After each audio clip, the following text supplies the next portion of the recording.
संत रामपाल जी महाराज एक ऐसे महान संत जिन्होंने अपनी सतभक्ति, तत्व ज्ञान, करुणा और सेवा के बल पर समाज में नई मिसाल कायम की है। संत रामपाल जी महाराज की अगुवाई में उनके सभी सतलोक आश्रमों से समाज कल्याण के अद्भुत कार्यों ने समाज को सुनहरे भविष्य की एक नई उम्मीद दिखाई है। संत रामपाल जी महाराज से नाम दीक्षा लेने के बाद लाखों लोगों की लाइलाज बीमारियां जैसे कैंसर, एड्स आदि ठीक हुई। संत जी के ज्ञान से प्रेरित होकर उनके अनुयायियों ने लाखों यूनिट रक्तदान किया। संत जी ने लाखों बहन बेटियों का दहेज मुक्त विवाह करवाया।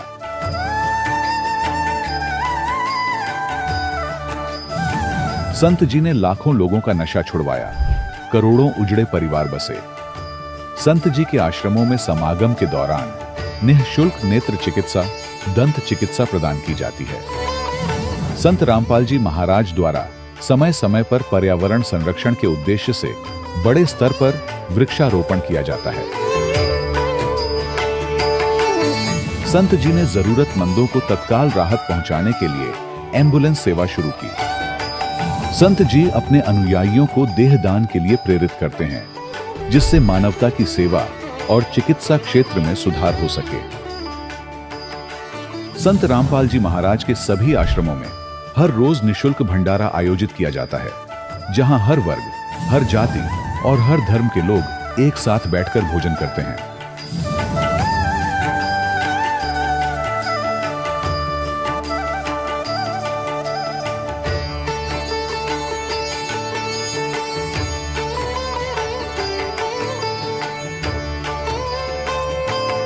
संत रामपाल जी महाराज के आश्रम में हजारों बुजुर्गों को सम्मान और प्यार के साथ जीवन जीने का अवसर मिलता है।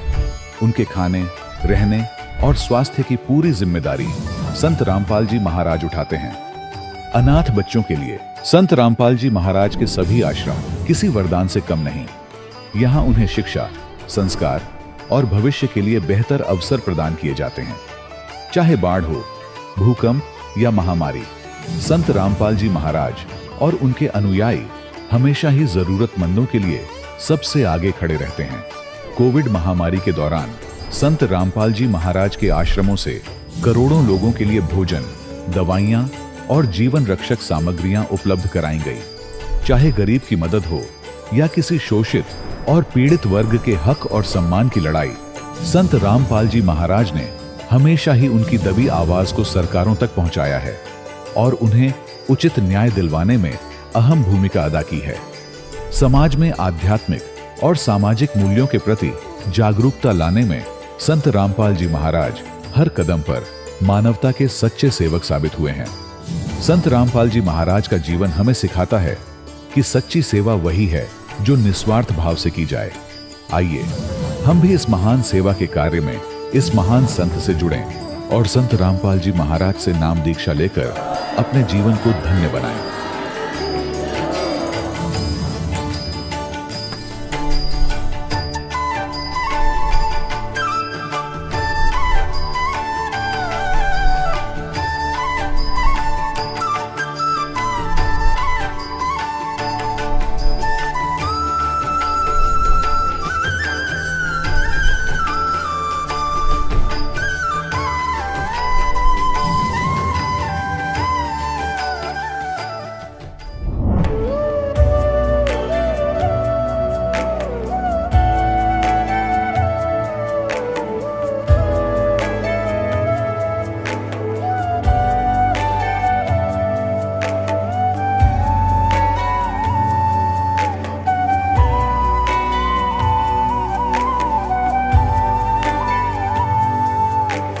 जब लग गुरु मिले न साचा, तब लग गुरु करो 10 पांचा।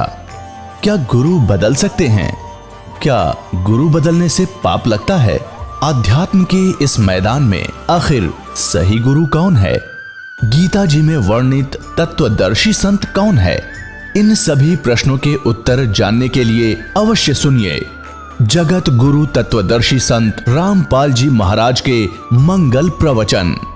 सत साहिब दर्शकों, कहा जाता है कि परमात्मा अपनी आत्मा को किसी भी दुख व दर्द में नहीं देख सकता है, तो फिर भी हम इतने दुखी क्यों हैं? इसी तरह के तमाम सवालों के जवाब की तलाश में थे विक्रम सिंह जी, जो मध्य प्रदेश के धार जिले के रहने वाले हैं। इनका जीवन अनेक दुखों और कष्टों से घिरा हुआ था, लेकिन आज वो उन सब कष्टों से कोसों दूर आ चुके हैं। आखिर विक्रम जी को ऐसी कौन सी वस्तु मिल गई जिसने इनके जीवन के सभी कष्टों को हर लिया?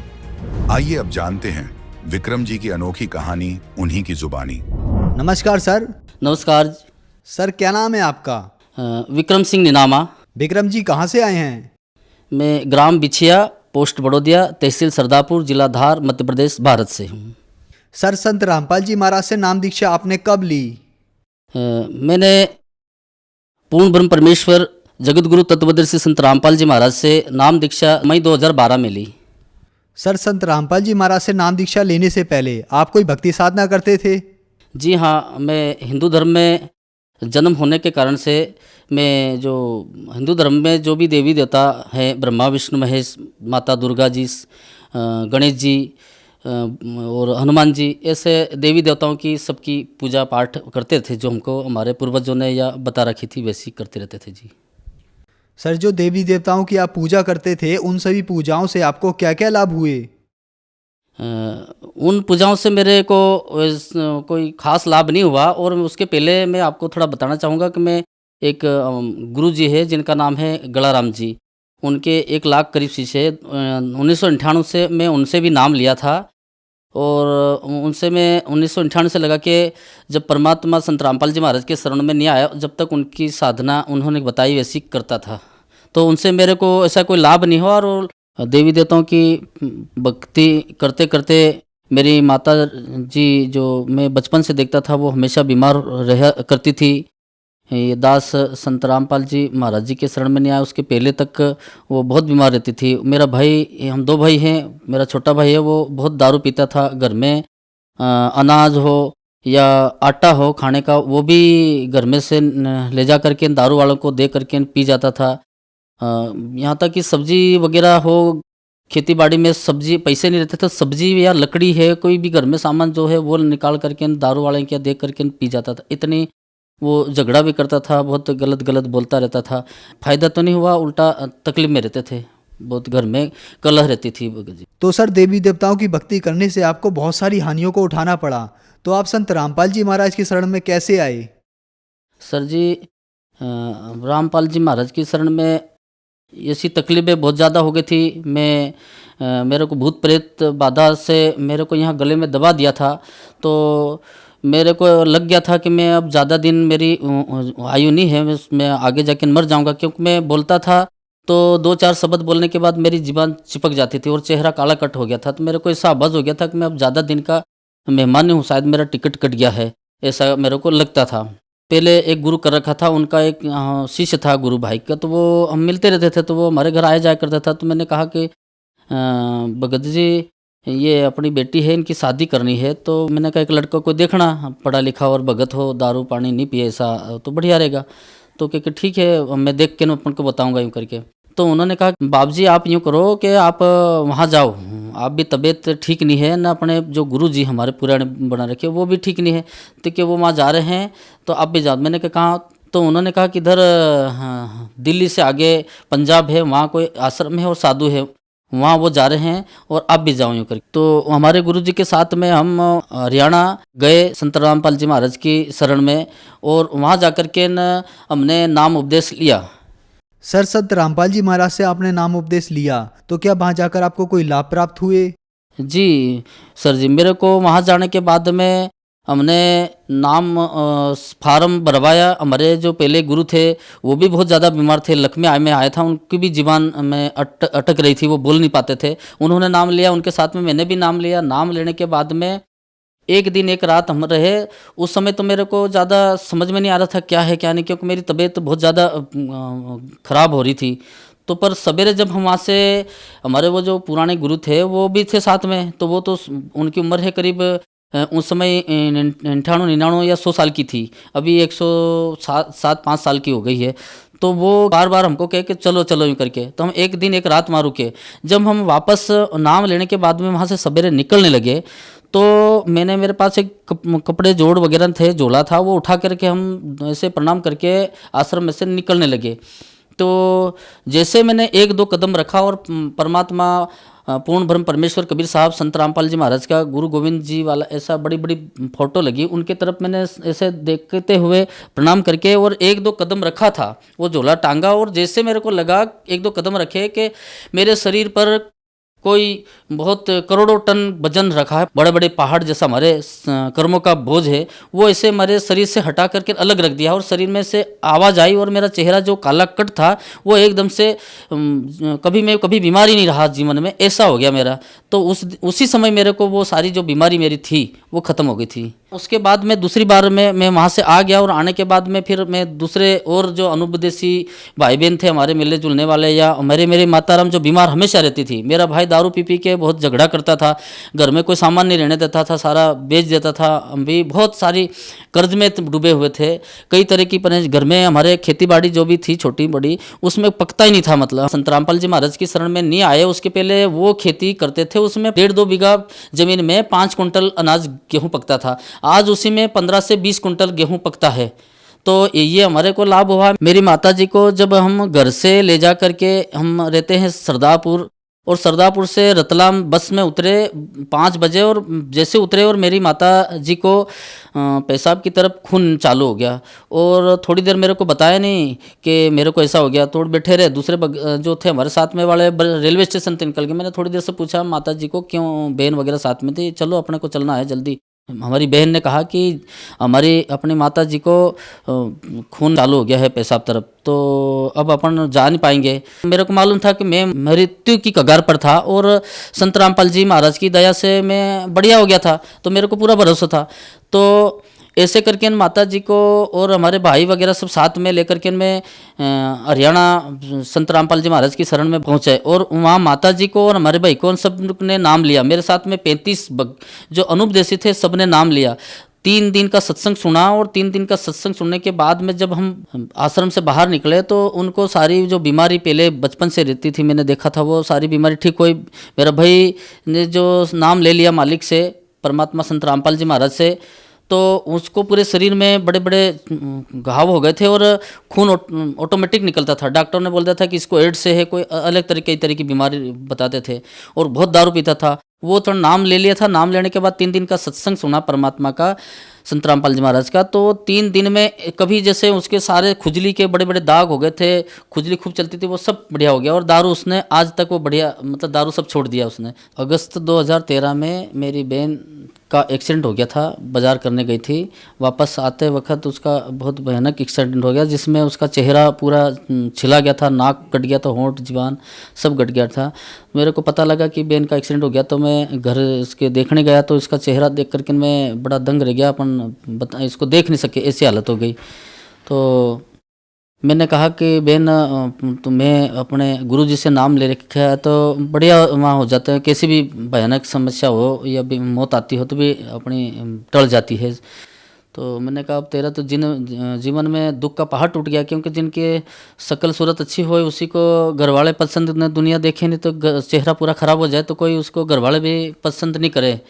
तो मैंने अपने मन में सोचा, इसको बोला भी सही। तो मैंने कहा चल यूँ कर, अपने संत रामपाल जी महाराज के शरण में नाम लेकर के न दंडवत प्रणाम करना और नाम ले ले, अपने मन के बात रखना कि भाई मेरे को परमात्मा संत रामपाल जी महाराज ठीक कर देना, ऐसा बोल देना तो अपने मन की बात। ऐसे मैंने अपनी बहन को कहा, और मैं उनके घर से फिर अपने घर आने के लिए एक भगत जी को बोला कि मैंने भगत जी अपनी बहन को एक्सीडेंट हो गया, चेहरा पूरा छिला गया, ख़राब हो गया है, तो क्या करें। तो उन्होंने कहा कि भगत जी यूँ करो, परमात्मा संत रामपाल जी महाराज को आश्रम पर फ़ोन लगा के अरदास लगा दो, यूँ करके कहा। तो मैंने वहाँ पर अरदास लगाई तो परमात्मा संत रामपाल जी महाराज का आदेश हुआ कि मालिक रजा करेंगे, बेटी को कहना कि नियम मर्यादा मेरे और आश्रम पर आके नाम ले ले। जब एक्सीडेंट हो गया था 2-3 रोज पहले की बात थी, तो उसको डॉक्टर ड्रेसिंग करते थे और रोज उसको नींद नहीं आती थी, क्यों पूरे शरीर चेहरे पर चमड़ियाँ सब निकल गई थी, कट फट गई थी, जुबान होंठ नाक सब, वो बोल भी नहीं पाती थी। उस दिन जैसे हमने अरदास लगाई परमात्मा संत रामपाल जी महाराज को और उसको बोला था नियम में ऐसा दंडवत प्रणाम कर लेना, तो रात भर उसको नींद अच्छी आई। सवेरे उसका फ़ोन आया बहन का कि भाई मैं जैसा मेरे को बताया था ऐसा करा, और रात भर मेरे को नींद अच्छी आई। सवेरे उठ करके मैंने हाथ से यूँ देखा तो मेरे वो सब घाव ठीक हो गया, और कांच में देखा तो सब बढ़िया हो गया। मेरी बहन मेरे साथ आई हुई है, वो संत रामपाल जी महाराज की कृपा से वो एकदम ठीक है, उनका चेहरा आप देख सकते हैं सर। नमस्कार जी। नमस्ते सत साहेब। क्या नाम है जी आपका? सपना। जो आपके भाई ने बताया कि आपका चेहरा खराब हो गया था एक्सीडेंट में, वो कैसे ठीक हुआ और क्या यह बात सच्ची है जो आपके भाई ने बताई? सही है सर, बिल्कुल सही है। संत रामपाल जी महाराज की शरण में जाने से ठीक हुआ। सर आपने बताया कि आपको बहुत सारे लाभ संत रामपाल जी महाराज से नाम दीक्षा लेने के बाद हुए, तो जो लोग आज आपको देख रहे हैं आप उन्हें क्या संदेश देना चाहते हैं? जो लोग इस दास को देख रहे हैं उन सबसे मैं प्रार्थना करना चाहता हूँ कि पूर्ण परमात्मा संत रामपाल जी महाराज परमेश्वर कबीर साहब के चोले में रूप में आए हुए हैं हम सब जीवों का कल्याण करने के लिए। मैं सबसे प्रार्थना करना चाहता हूँ कि वो संत रामपाल जी महाराज की शरण में सभी आए और नाम दीक्षा लेकर के अपना कल्याण कराए। सर संत रामपाल जी महाराज से नाम दीक्षा कैसे ले सकते हैं? सर जी, संत रामपाल जी महाराज से नाम लेने के लिए आज बहुत सारे चैनलों पर संत रामपाल जी महाराज का सत्संग आता है। उस सत्संग के नीचे नंबर आते हैं संत रामपाल जी महाराज के, उस नंबर पर फ़ोन करके जो भी अपने नज़दीकी नामदान केंद्र है वहाँ पर जाकर के नामदान ले और अपना कल्याण कराए। धन्यवाद सर। सत साहिब। दर्शकों, अभी आपने सुने संत रामपाल जी महाराज से दीक्षा प्राप्त करके सुखी हुए भक्त के अनुभव। अब देखिए जगत गुरु तत्वदर्शी संत रामपाल जी महाराज के मंगल प्रवचन। 3 मंत्रों के साधना से हम यहाँ से पूर्ण मोक्ष प्राप्त करके उस लोक में चले जाएंगे, जहाँ जाने के बाद साधक फिर कभी लौट कर नहीं आता। तो ये इस पूरी श्रीमद् भगवत गीता का निष्कर्ष आपके सामने। आप थोड़ा संकेत दिखा और देता हूं, देखिएगा। श्रीमद् भगवत गीता अध्याय नंबर 8 के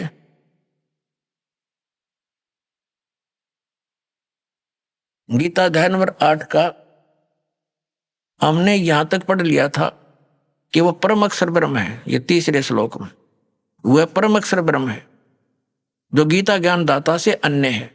और यहां गीता ज्ञान दाता कहता है 8वें अध्याय के और ये 5वें श्लोक में,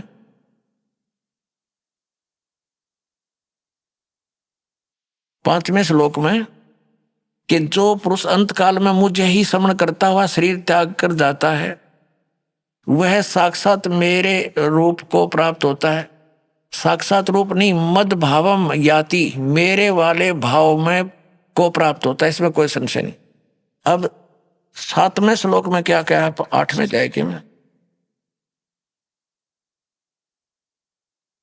8वें अध्याय के गीता जी और 7वें में क्या कहा कि इसलिए अर्जुन तू सब समय में मेरा स्मरण कर और युद्ध भी कर। युद्ध तो करना पड़ेगा, मेरी शरण में रहेगा तो। और मुझे मुझ में अर्पण किए हुए मन बुद्धि से युक्त होकर निसंदेह मुझे ही प्राप्त होगा। अब 8वें में और 9वें में ये स्पष्ट कर दिया है। 8वें में गीता अध्याय नंबर 8 का श्लोक नंबर 8 हम पढ़ रहे हैं। हे पार्थ, परमेश्वर के यह नियम है, परमेश्वर के अभ्यास योग युक्तेन, उस 3 मंत्र के जाप का अभ्यास करने वाला दूसरी ओर न जाने वाले चित्त से निरंतर चिंतन करता हुआ मनुष्य परम दिव्यम पुरुष याति, उस परम अक्षर ब्रह्म को प्राप्त होता है। परम प्रकाश रूप दिव्यम दिव्य पुरुष को अर्थात परमेश्वर को ही प्राप्त होता है, जो गीता ज्ञान दाता से अन्य है। ये अब 9वें में यह कंसेप्ट भी क्लियर किया है। कव्यम अब यहाँ इसको नहीं छेड़ेंगे, हम स्पष्ट यही पढ़ेंगे। जो पुरुष सर्वज्ञ अनादि सबके नियंता यानी सबका मालिक, सूक्ष्म से अति सूक्ष्म सबका धारण पोषण करने वाला, अचिंत रूप, सूर्य के सदृश नित्य चेतन प्रकाश रूप यानी सूर्य की तरह तेजों में शरीर युक्त साकार, स्पष्ट है इसमें, अविद्या से अति परे सच्चिदानंद घन परमेश्वर का श्रवण करता है, उस परम अक्षर ब्रह्म का श्रवण करता है। अब 9वां आपने पढ़ दिया, 8वें अध्याय का, अब 10वां पढ़ते हैं। वह भक्ति युक्त पुरुष यानी 3 मंत्र के जाप करने वाला, जिसमें एक ओम है, 2 तत् और सत सांकेतिक है। वह भक्ति युक्त पुरुष अंत काल में योग बल से, योग माने साधना, भक्ति की शक्ति से भ्रकुटी के मध्य में प्राणों को अच्छी प्रकार स्थापित करके फिर निश्चल मन से श्रवण करता हुआ उस दिव्य रूप परम पुरुष परमात्मा को ही प्राप्त होता है। यानी गीता ज्ञान दाता से अन्य है वो परम अक्षर ब्रह्म, उसकी साधना करने वाला उसको प्राप्त होता है। और ये अज्ञानी आचार्य और ये शंकराचार्य हमारे धर्म गुरु कहते हैं, श्री कृष्ण जी अपने विषय में कह रहे हैं और कोई परमात्मा नहीं, नहीं और कोई नहीं है। इन्होंने आज 5500 वर्ष हो गए इस गीता, श्रीमद् भगवत गीता और पुराणों को और वेदों को लिपिबद्ध हुए, इन कख नहीं पता इसके बारे में। आचार्य का अर्थ गुरु होता है और गुरु अध्यापक होता है, जो सिलेबस से पूरा परिचित हो, मास्टर हो। और जिसने कख नहीं पता वो काय का टीचर, काय का आचार्य। ये डबो दिया सारा देश, हिंदू समाज को इन्होंने भूत बनवा के फिर उनने की पूजा करवाते हैं, श्राद्ध निकलवा कर अपना पोषण करते हैं लोग। अपने आत्माओं, ये तो कंसेप्ट क्लियर हुआ कि श्रीमद् भगवत गीता अध्याय नंबर 18 के श्लोक नंबर 62 में और 66 में गीता ज्ञानदाता ब्रह्म है, सरपुरुष है, अपने से अन्य उस परम अक्षर ब्रह्म की शरण में जाने को कहता है।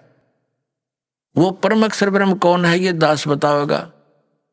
वो कबीर साहब है, वो काशी के अंदर धाणक रूप में, जुल्हे रूप में आया था, जिसको एक कवि कह करके हमने उनका इतिहास बंद कर रखा था। ये परम अक्षर ब्रह्म है।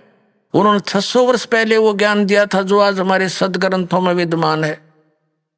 और ये हमारे आचार्य और शंकराचार्य श्री शंकर देव श्री विष्णु जी को अजन्मा, अजरो अमर, इनके कोई माता पिता नहीं बताते। और पुराणों के अंदर इनके इतिहास में लिखा कि इनके माता पिता हैं, इनकी जन्म मृत्यु होती है और इनको ये भगवान बताते हैं। शिव पुराण के अंदर लिखा कि तुम ब्रह्मा और विष्णु तुम भगवान नहीं हो, तुमने अपने आप को भगवान मान लिया। अब पुण्यात्माओं, प्रसंग ये चला था कि हमारे धर्म गुरु शंकराचार्य आचार्यों और सतयुग से लेकर आज तक इन ब्राह्मणों यानी वह ऋषियों को तो ज्ञान कहाँ होगा, इनके भगवानों को ज्ञान नहीं। जिनको ये भगवान बताते हैं विष्णु और शंकर जी को और ब्रह्मा जी को, और इनको ये भगवान बताते हैं, ये मालिक बताते हैं, और ये भगवान नहीं है, ये प्रमाण है पुराण में। अभी कंसेप्ट क्लियर करते। ये है पवित्र शिव महापुराण। पुण्यात्माओं, एक समय श्री ब्रह्मा जी और विष्णु जी का आपस में युद्ध हो गया। किस बात पर युद्ध हो गया कि ब्रह्मा जी कहते हैं विष्णु जी को कि मैं तेरा पिता हूं, तेरा जनक हूं। विष्णु जी कहते हैं मैं तेरा पिता हूं, मैं तेरा जनक हूं। इस प्रकार दोनों का युद्ध हो गया। इनके दोनों के युद्ध को समाप्त कराने के लिए ऊपर से इनके पिता ने, इस ब्रह्म ने, सरपुरुष ने इनके बीच में एक सतम खड़ा कर दिया, लिंग, बहुत बड़ा पिलर तेजों में। इन्होंने लड़ना तो छोड़ दिया, उसका और छोर खोजने लगे। फिर यहां पर यह प्रकट हो गया शिव जी का रूप धारण करके। ये ऐसे छल करता है, इसने प्रतिज्ञा कर रखी है कि मैं अपने वास्तविक काल रूप में कभी किसी के सामने प्रकट नहीं होऊंगा। इसका काल रूप कौन सा है? गीता जी अध्याय नंबर 11 के श्लोक नंबर 47-48 में यह कहता है कि अर्जुन देख, ये है मेरा काल रूप, विराट रूप। और इसकी प्राप्ति ना वेदों वर्णित विधि से, ना जप से, ना तप से, ना यज्ञ से, किसी प्रकार से नहीं हो सकती। ये तो मैं अपना अनुग्रह करके तेरे ऊपर कृपा की है, तेरे से पहले इसको किसी ने नहीं देखा था और ना आगे कोई देख सकता। गीता जी अध्याय नंबर 7 के श्लोक नंबर 24-25 में ये कहता है कि ये मूर्ख जन समुदाय मुझ अव्यक्तम व्यक्तिम आपनम मनन्ते, मुझ अव्यक्त को मैं अपने योग माया से छुपा रहता हूं। ये मूर्ख जन समुदाय मुझे व्यक्ति रूप में आया हुआ कृष्ण मान रहे होंगे, आई एम नॉट कृष्ण। तो वो छुपा रहता है। ऐसी छल क्या करता है, कभी विष्णु रूप का धारण करके किसी को दर्शन दे देता है, ऋषि को, साधक को, तो वो विष्णु जी की महिमा गाता है कि आप ही सर्वशक्तिमान हो, मैंने समाधि काल में आपके दर्शन हुए, आप छुपाए हो अपने आप को। ऐसे ही कोई साधक साधना कर रहा है ब्रह्म की, तो उसको ब्रह्मा के रूप में दर्शन दे देता है। वो कहता है ब्रह्मा जी, ये ब्रह्मा जी सर्वशक्तिमान है, ये छुपाए बैठे अपने आप को। और किसी को शंकर भगवान के रूप में दर्शन दे देते, तो वो कहते हैं शंकर भगवान ही सर्वेश्वर है। तो इस प्रकार ये भ्रम फैला रखा था इस काल भगवान ने, और इसी के आधार से श्री ब्रह्मा जी, श्री विष्णु जी को भ्रम हो गया कि मैं पालन करने वाला, ब्रह्मा जी का मैं उत्पत्ति करने वाला। अब श्री विष्णु जी को ये था कि तुम मेरी नाभि कमल से उत्पन्न हुआ। ब्रह्मा जी कहते हैं मैं सारी सृष्टि का उत्पन्न करने वाला हूं, मैं प्रजापिता हूं। इन दोनों का युद्ध हो गया। तो तब ये आके खड़ा हो गया उनके पास और उनसे क्या कहता है कि तुमने अज्ञानता से अपने आप को ईश मान लिया, भगवान मान लिया, यू आर नॉट गॉड। ये दिखाता हूं आपको, ये देखिएगा श्री शिव महापुराण हिंदी टीका सहित भाग 1। ये शिव महापुराण है, ये श्री शिव महापुराण। इसके कौन है लेखक? विद्यावृद्धि पंडित ज्वाला प्रसाद जी मिश्र कृत हिंदी टीका सहित, खेमरा श्री कृष्ण दास प्रकाशन मुंबई। ये शिव महापुराण है।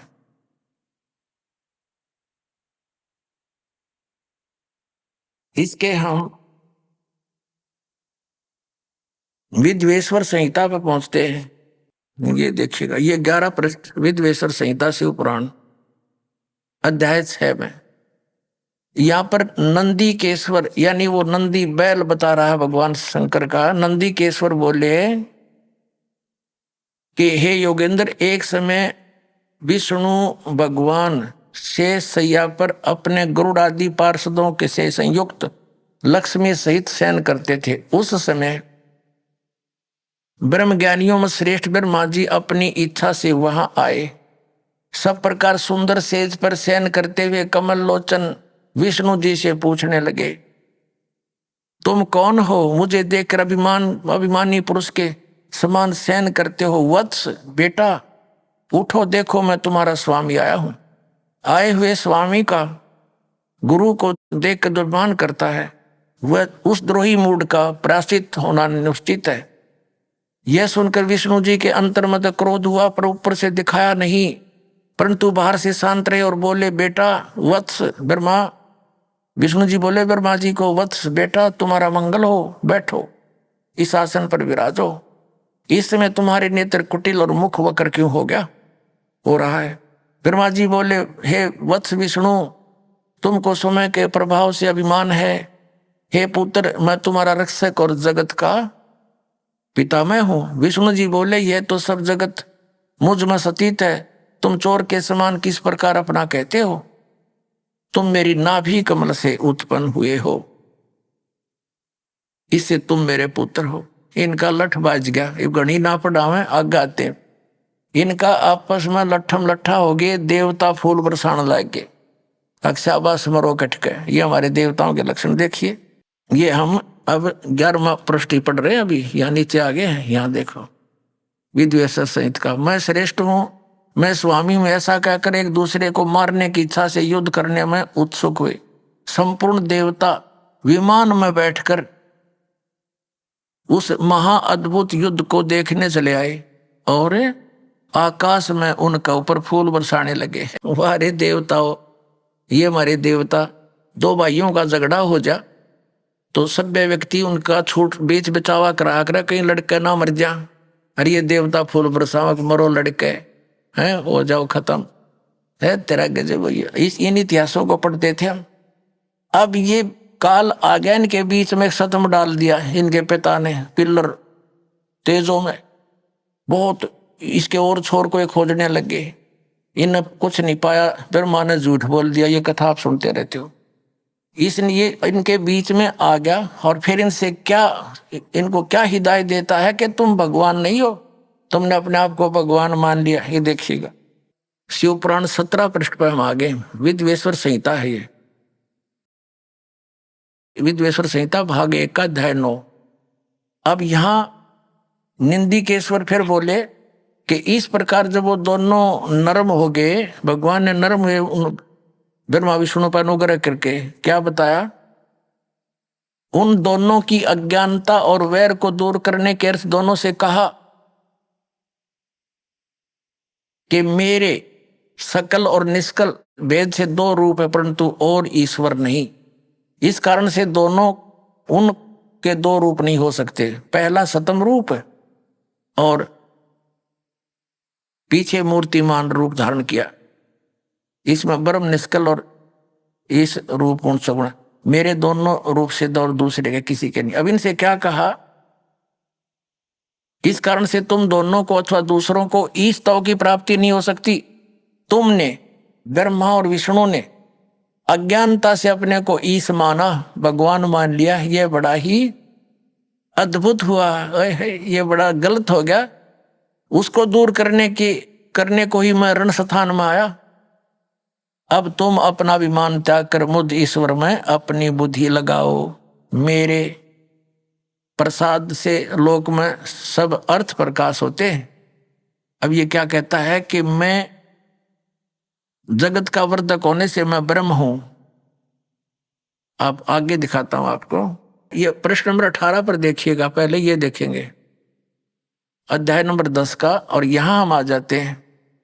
हे पुत्रो, ब्रह्मा और विष्णु को कह रहा है, इनका पिता ये ब्रह्म, काल रूपी ब्रह्म सरपुरुष, हे पुत्रो, यह कृत आपने तप से प्राप्त किया है, जिसको सृष्टि की उत्पत्ति और प्रलय पालन कहता है। विष्णु और ब्रह्मा जी को इनका पिता ये काल कह रहा है कि तुमने ये कृत आपने तप से प्राप्त किए हैं, जो कि सृष्टि की उत्पत्ति और पालन कहता है, जो मैंने प्रसन्न होकर तुम्हें दिया। इसी प्रकार दूसरे 2 कृत रुद्र और महेश को प्रदान किए,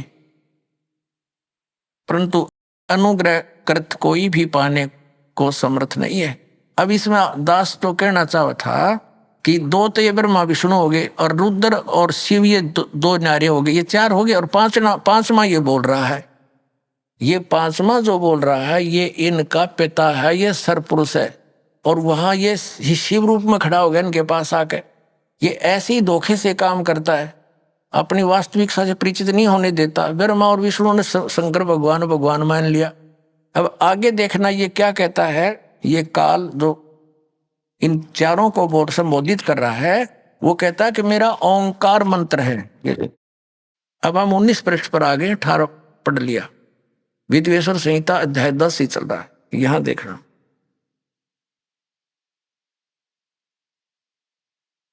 यहां इस कारण उस ज्ञान की सिद्धि के निमित्त ओंकार नामक मंत्र जप करो। अभिमान को दूर करने वाला है, सोई निज मंत्र उपदेश करते हैं। यह ओंकार मेरे मुख से उत्पन्न होने से मेरे ही रूप का बोधक है, महामंगल करने वाला है। यह वाचक है, मैं वाच्य हूं। यह मंत्र मेरा आत्मा है, उसके स्मरण से मेरा स्मरण होता है। उत्तर के मुख से आकार, पश्चिम के मुख से उकार, दक्षिण के मुख से मकार, पूर्व के मुख से बिंदु, मध्य के मुख से नाद उत्पन्न हुआ। इस प्रकार 5 प्रकार से यह निर्गत हुआ। वह सब एक होकर ओम ऐसा एक अक्षर हो जाता है। यह सब नाम रूपात्मक अब कहने का भाव ये है कि ये ओम एक अक्षर इस ब्रह्मा विष्णु महेश के पिता का है। ये हो गया स्पष्ट। अब हम आते हैं पुनः देवी पुराण पर। अब इससे क्या सिद्ध हो गया कि ब्रह्मा विष्णु रुद्र और ये महेश ये भगवान नहीं है। इनका पिता खुद कह रहा है कि यू आर नॉट गॉड। और ये हमारे आचार्य शंकराचार्य हिंदू धर्म के धर्मगुरु यही नहीं को भगवान बता के हमें मूर्ख बना रहे। आज तक इनका कख नहीं पता था इनको वेदों गीता और पुराणों का।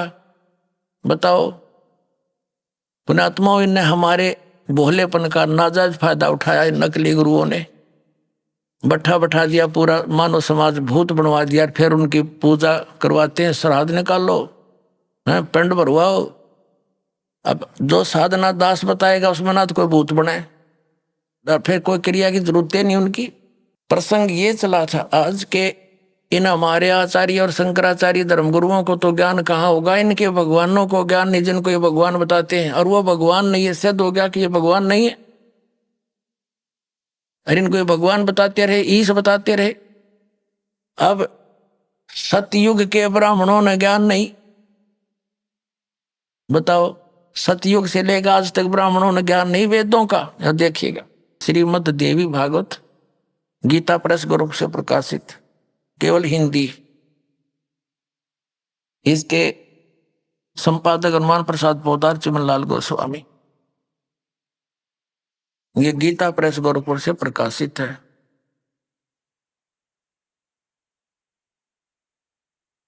इसके हम 414 पृष्ठ पर आते हैं।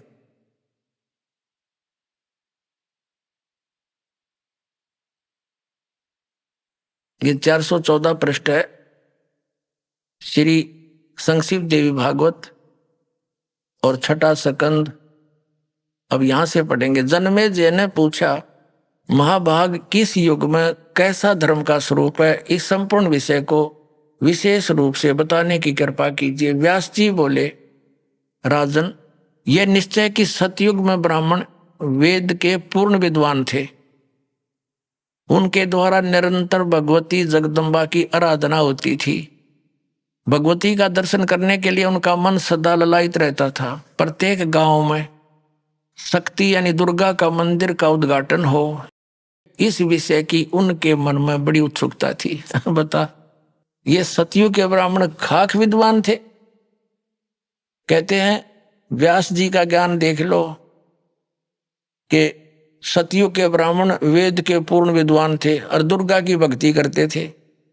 अरे तेरा फूटे बाग हमारे, इसे आचार्य हमारे। अब दुर्गा तो कहती है कि वेद उस ब्रह्म की पूजा करो, ओम नाम है, नथिंग एल्स, और सब बातें त्याग दो। तो क्या ये सतयुग से लेकर आज तक ये ब्राह्मण लोग वेदों और गीता और पुराणों से परिचित थे? इन्होंने अपना भी नाश कर मारा ही बैठा दिया।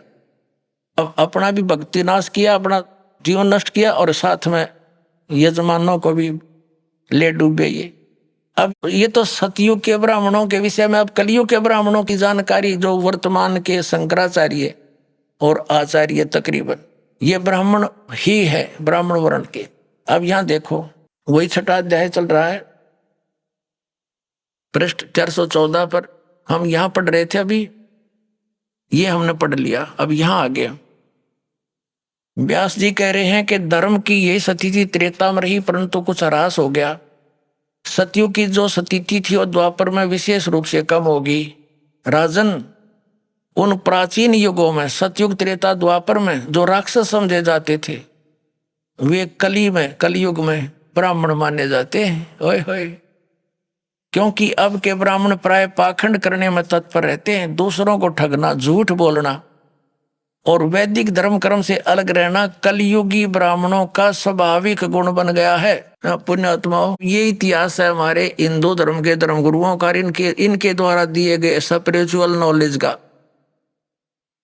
इन आचार्य और शंकराचार्य और हमारे धर्मगुरुओं को कख नहीं पता था। हमारे सदग्रंथ क्या बताते हैं और ये के लोक वेद सुनाया करते थे। ये क्या कहते हैं कि जीव ही ब्रह्म है, अहम आत्मा ब्रह्म, ये आत्मा ही परमात्मा है। और फिर दूसरी तरफ कहते हैं श्री कृष्ण की, श्री विष्णु जी की और श्री शंकर भगवान की पूजा करनी चाहिए। बताओ। और उधर देवी की पूजा करते हैं और इनको भगवान बताते हैं। इनके विषय में लिखा है, स्पष्ट है कि ये भगवान है ही नहीं, जिनको ये भगवान बनाकर हमें पुजवाया करते थे। तो पुण्यात्माओं, ये सौभाग्य आपका कि परमात्मा ने आपको शिक्षित किया, इस दास को अध्यात्म ज्ञान युक्त किया। अब देखना पूरे विश्व में यह ज्ञान जाएगा और सब मानव का कल्याण हो जाएगा। बोलो सतगुरुदेव।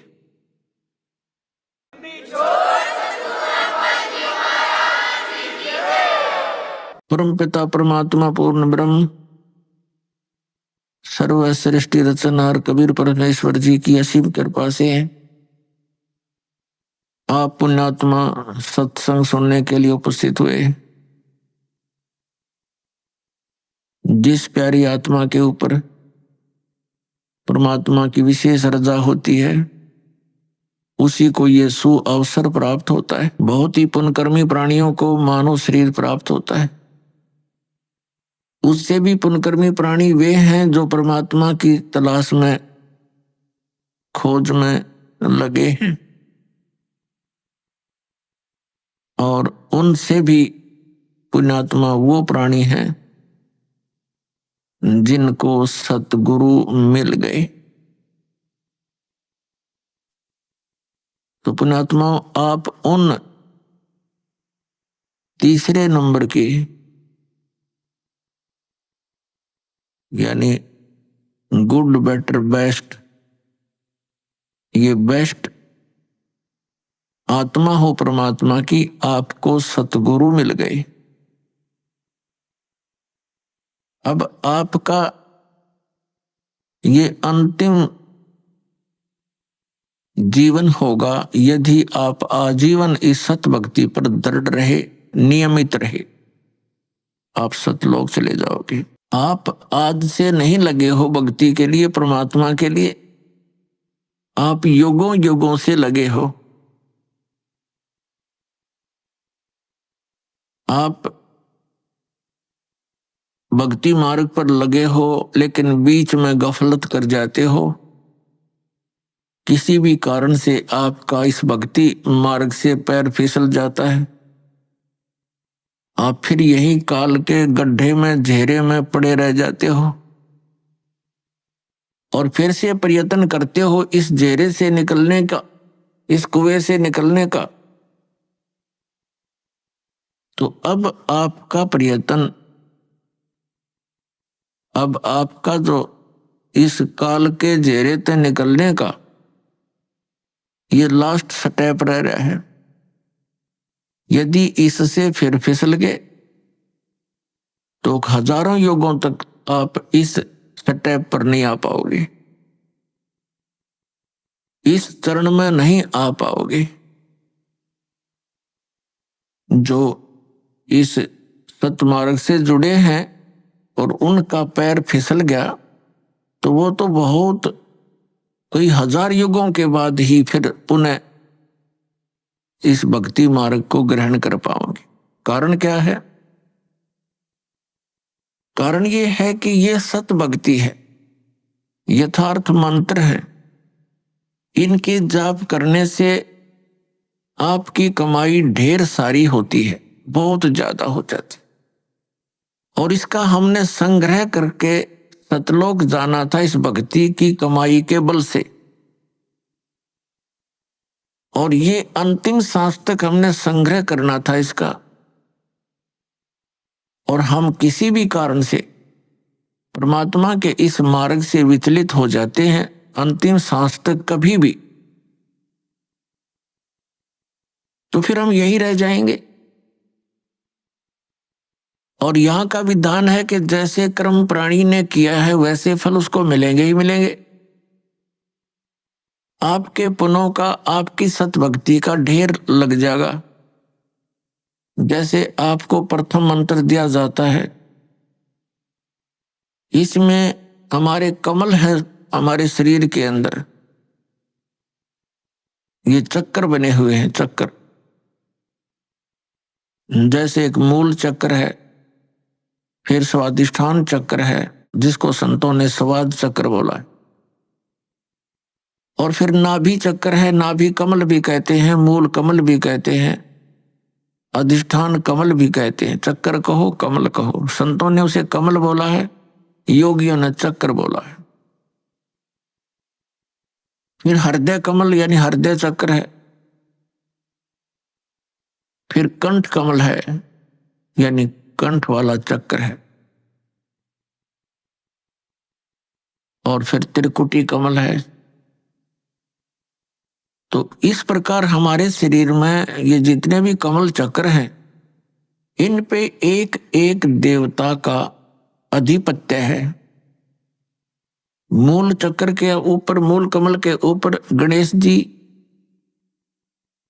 गणेश जी का बैरियर है। ये समझ लो ये बैरियर है।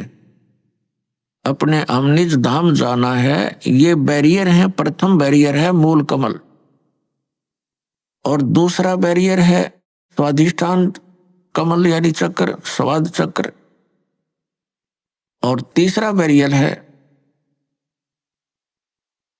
ये नाभि चक्र, नाभि कमल। तो मूल कमल पर गणेश जी वहां के मुखिया हैं, और स्वादिष्ठान चक्र रूपी बैरियर के ऊपर श्री ब्रह्मा जी का राज्य है, सत्ता है। और नाभि कमल पर विष्णु जी और लक्ष्मी जी, ये इनके साथ ही है। तो परिवार है इनका। ब्रह्मा जी के साथ उनकी पत्नी सावित्री है। और फिर हृदय कमल पर भगवान शिव और पार्वती यहाँ के ये अधिकारी हैं। और कंठ कमल में श्री दुर्गा जी। तो इस प्रकार हमने कंठ कमल से तक जितने भी ये बैरियर हैं, इनसे पार होने के लिए आपको ये मंत्र दे रखे हैं। प्रथम मंत्र, तो इनकी भक्ति कमाई करके आप जब इन बैरियरों के पास निकट जाओगे तो आपके बैरियर का मार्ग साफ मिलेगा। और आपकी जो कमाई आपने प्रथम मंत्र में इन देवों की जो मजदूरी की है, साधना की है, ये आप वहां इनका टैक्स देते हुए चलोगे। इस प्रकार हमने सतलोक जाने में ये सहयोगी होते यदि हम इस भक्ति पर लगे रहे अंतिम सांस तक। और यदि हम इनसे फिसल गए भक्ति मार्ग से, तो फिर क्या होगा? आप जी ने जो गणेश जी की सत्र की साधना मंत्र जाप किया जो आपको दिया जाता है, तो उस कमाई को आप श्री गणेश जी के लोक में प्राप्त करोगे, वहां गण बन जाओगे। अभी आपने सुने संत रामपाल जी महाराज के मंगल प्रवचन। आइए अब सुनते हैं संत रामपाल जी महाराज से नाम दीक्षा लेकर सतभक्ति करके अद्भुत लाभ प्राप्त करने वाले अनुयायी के विचार। दर्शकों, इनसे मिलिए। ये हैं राम मेहर जी, जो सोनीपत हरियाणा के रहने वाले हैं। इन्होंने 22 साल तक हंसा देश पंथ के द्वारा बताई गई भक्ति साधना की, और ये कई साल तक ब्रह्मा कुमारी पंथ में भी रहे, लेकिन फिर भी इनकी शारीरिक और मानसिक पीड़ा समाप्त नहीं हुई। इनकी आर्थिक स्थिति भी बहुत कमजोर थी।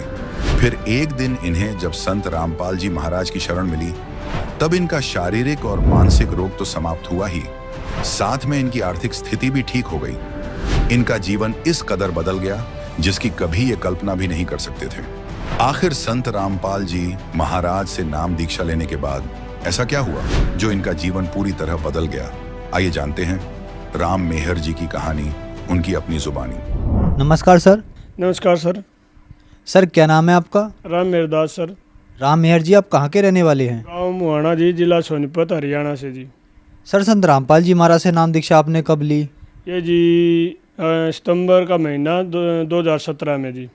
सर संत रामपाल जी महाराज से नाम दीक्षा लेने से पहले क्या आप कोई भक्ति साधना भी करते थे? हाँ जी, मैं हंसा देश में 22 साल गया जी, और उसके नियम के अनुसार सत्संग में जाता था, पर वहाँ जाने के बाद मेरे को कोई लाभ नहीं हुआ जी। मैं तंग बहुत था। फिर उसके बाद मैं 2 साल ओम शांति में गया जी। वहाँ भी कुछ थोड़ा जानकारी तो मिली, पर वहाँ भी मेरे को शांति नहीं मिली। शरीरों में रोग लग गए, घर में कलह रहा करता, दुख बहुत भरा, और उसके बाद भी हम बहुत दुखी थे। फिर परिवार वाले, मेरी माँ जो है वो भी बहुत ज़्यादा दुखी थी। कहीं शाना के पास जाती, कहीं कोई माता का, आज माता का चुराहा धोकना, फलाना धोकना, आज ये है, कहीं दलिया, कहीं चावल, बस कोई ऐसा चुराहा नहीं छोड़ा कि जाओ ना चौल रखे हो ना दलिया रखा हो। तो बहुत ज़्यादा तंग थे, और शरीरों में सब सारे परिवार में दुख, रोग लग गए थे, छोटे बच्चे को भी रोग लग गए थे। सर फिर आप संत रामपाल जी महाराज की शरण में कैसे आए? एक हमारा रिश्तेदार है जी, मेहर सिंह भगत है जवारा से, वो हमें बार बार प्रेरित करता था कि आप एक बार परमात्मा आए हुए हैं और संत रामपाल जी की शरण में आओ, और एक बार आओ, उसके ज्ञान में आके उसकी भक्ति करके देखो, आपको लाभ मिले तो रुक जाइयो, नहीं तो आप फिर बेशक पीछे हट जाइयो। तो हम गुरु संत रामपाल जी महाराज से नाम दीक्षा ली। सर हमने सुना है कि जो भी श्रद्धालु संत रामपाल जी महाराज से नाम दीक्षा लेते हैं उनको बहुत सारे लाभ प्राप्त होते हैं, तो क्या आपको भी कुछ लाभ प्राप्त हुए संत रामपाल जी महाराज से नाम दीक्षा लेने के बाद? जी बहुत लाभ हुए हैं जी। पहले तो जो शरीरों में रोग लगे हुए थे हमें घर में, वो सब के ठीक होते आगे जी। प्रथम नाम जो हमने लिया, गुरु जी से दीक्षा ली, महीने के अंदर अंदर, 1.5 महीने के अंदर अंदर हमको सबको आराम मिलता चलेगा। छोटे बच्चों को नुमनिया था जी, जो कि डॉक्टरों ने घोषित कर दिया था इसकी पूरी ज़िंदगी नुमनिया रहेगा। जैसे मौसम बदलता था, करसा गर्मी बनती थी, सर्दी बनती थी, तो उसको उस तुरंत नुमनिया होता रहता था जी। और चर्म रोग तीनों को लग गया था, मेरी माँ को भी, मेरे को भी, और मेरी भगतमती को भी। और उंगली तो पूरा हाथ, दोनों हाथ इसके वहाँ तक मतलब बिल्कुल गल गए थे जी। होम्योपैथिक की दवाई सरदार हमारा सोनीपत में ज़िले में बहुत ही अच्छा डॉक्टर मानते हैं उसको, उससे दवाई खानपुर दवाई रोहतक तक गए हम जी, कोई इलाज नहीं। थोड़ा इतना आराम जरूर मिलता कि इतना दवाई खाते थोड़ा आराम होता। कोई भी काम करती, पानी या बर्तन मानती, उसी टाइम फिर उसको फिर वही स्थिति हो जाती थी। बहुत ज़्यादा दिक्कत थी जी। परमात्मा की शरण में, सतगुरु रामपाल जी की शरण में आने के बाद हमें वो सब कुछ अपने आप ऑटोमेटिक चलेगा जी। गुरु जी ने जो जाप दिया वो जाप करते हैं, और उससे हमें पूरा लाभ मिल गया जी।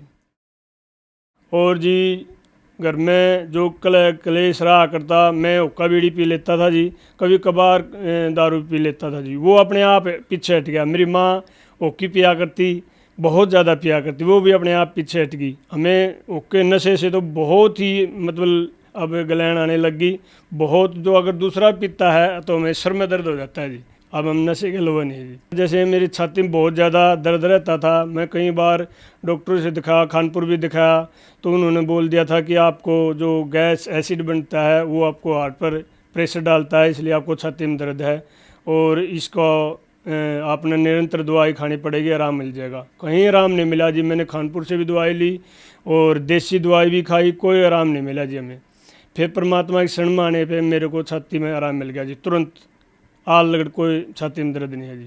अजी ये हमारे गांव में, और वो उसके पेट में तकलीफ थी, और वो दवाई पहले ही लेता था। एक वैद्य है जी गांव, ये गुहांड लगता है फुरखास गांव में, उसके पास जाता था। एक दिन उसने बोला कि आप भी मेरे साथ चलो, बाइक पर चलना है। माँ चलो ठीक है।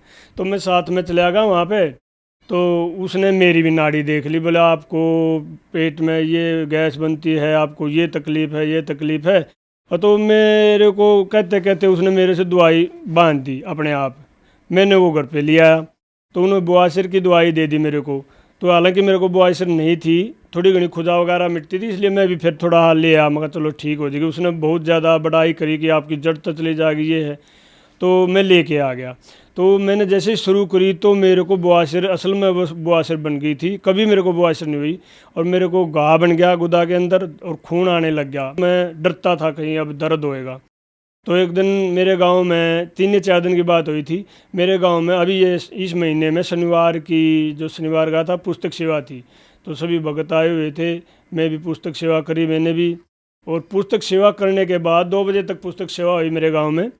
तो सायंकाल को जब विश्वास हुआ घूमने का, मैं तो घूमने के लिए बैठा, तो मेरे को ऐसा महसूस हुआ कि तू फंड कर रहा था, और मेरे को न तो दर्द और न खून आया, कुछ नहीं ऐसा हुआ। परमात्मा ने दया कर दी उसी टाइम पुस्तक सेवा होने के बाद।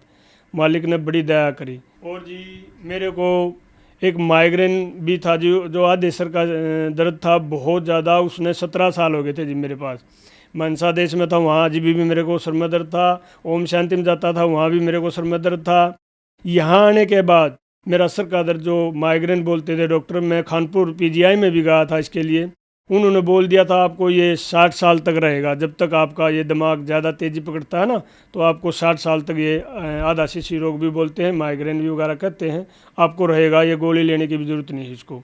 तो परमात्मा की शरण में आने के पास, संत रामपाल जी गुरु जी के चरणों में आने के बाद ये भी मेरा अपने आप ऑटोमेटिक चला गया जी। मेरी जो भगतमती है उसको चर्म रोग हुआ था जी हाथा में, मैं पहले भी बताऊं था। उसको मैंने कई जगह होम्योपैथिक दवाई बहुत पैसे लगाए, तो उसका चर्म रोग कहीं नहीं ठीक हो रहा था। परमात्मा की शरण में आने के बाद उसने भक्ति की और उसका आज बिल्कुल चर्म रोग नहीं है। मेरी माँ के पैर बिल्कुल नीचे से गल गए थे, डॉक्टरों ने बोल दिया था इसको शुगर हो गया है और पैर कटने की नौबत आ गई थी। मतलब ऐसे डॉक्टर बोल रहे थे, ऐसे तो इसको कहीं दिखाओ। फिर मैंने कई जगह उसको दवाई सोनपत सरदार जी से भी दवाई, तो उसको आराम नहीं मिल रहा था। परमात्मा की शरण में आने के बाद मेरी माँ भी आज बिल्कुल ठीक है जी, निशान तक भी नहीं छोड़े परमात्मा ने।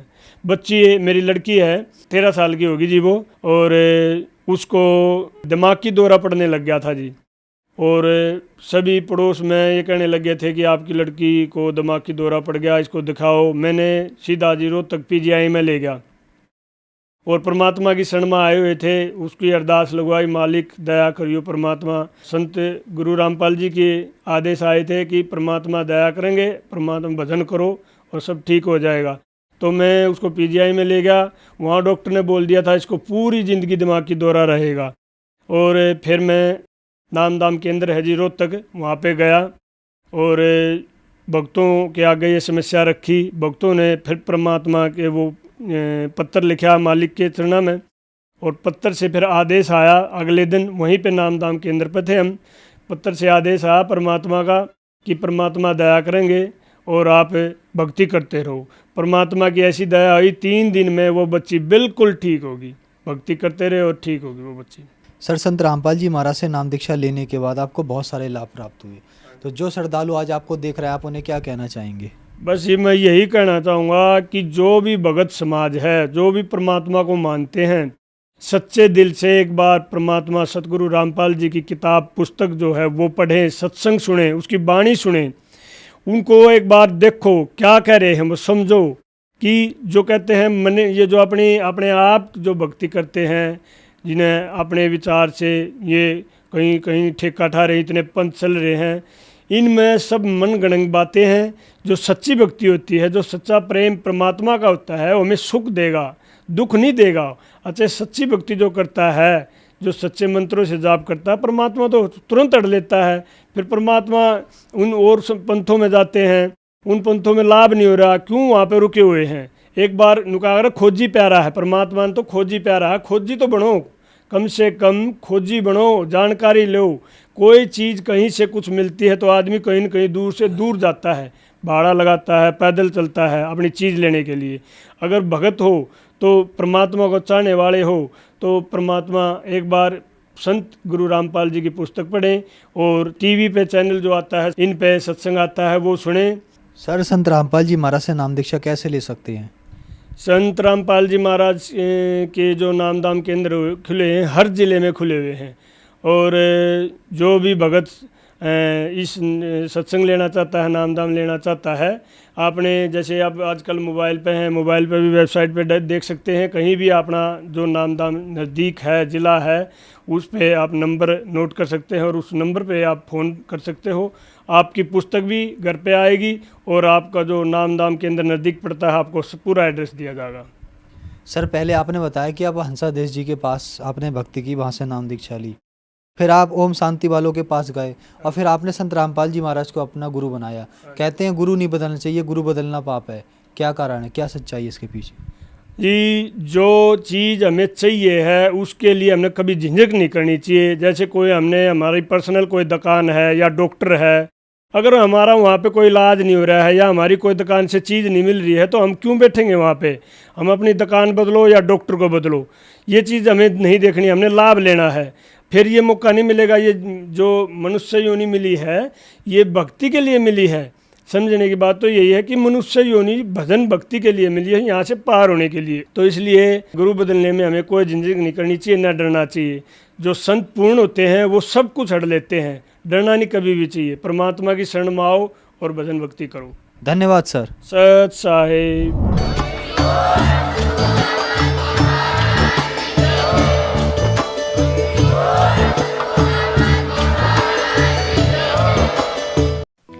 आप सुन रहे थे जगत गुरु तत्वदर्शी संत रामपाल जी महाराज के मंगल प्रवचन। अधिक जानकारी के लिए संपर्क करें।